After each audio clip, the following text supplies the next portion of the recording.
Pinapaliban ng PNP Board of Inquiry ang pagsusumite nito ng report ukol sa madugong engkwentro sa Mamasapano, Maguindanao.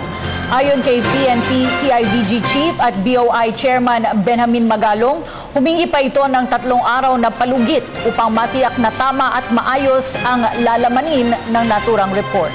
Pagtitiyak naman ni Magalong sa publiko, walang mangyayaring whitewash sa kanilang investigasyon. Ginito kredibilidad ng pambansang pulisya ang nakataya dito at hindi nila ito maaaring isakripisyo. Narito ang report ni Alvin Baltazar. Nagpaliwanag ngayon ang Board of Inquiry kaugnay ng ikatlong ulit ng paghingi ng palugit nito para tapusin at maisumite ang kinalabasan ng kanilang investigasyon sa Oplan Exodus.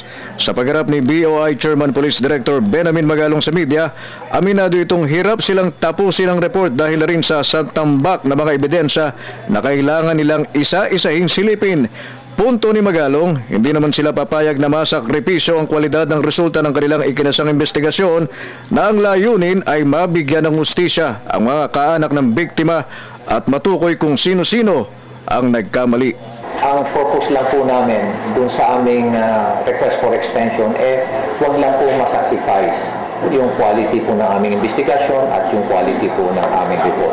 Isa sa mga major objectives nito, malaman natin kung sino talaga yung nagkamali. Nabanggit din ng Magalong na bigo silang makakuha ng kooperasyon sa ilang mga nadadawit sa Mamasapano incident.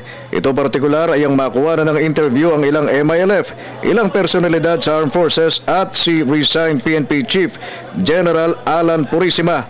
Mahalaga din sana ayon kay Magalong na masilip ang cellphone ng mga taong saklaw ng pag-iimbestiga na bigo rin nilang magawa. Same time, yung mga cellphones, very yung forensic sana kanilang mga cellphone so that we can acquire yung laman ng mga text messages. Pero sa iba, fortunately, hindi namin nakuha. Pagtiyak ng opisyal, sapat na ang 3 araw para matapos ang kanilang investigasyon na sa sentro sa analysis at konklusyon. Hindi naman inaalis ng opisyal na posible silang pagdudahan bunsod ng panibago uling pagkantala sa paglalabas ng BOI report. Kaya ang tugon ni Magalong, hindi nila kayang ikompromiso ang kredibilidad ng pambansang pulisya nang dahil lang sa whitewash lalo't kaunting panahon na lang, retirado na sila sa serbisyo.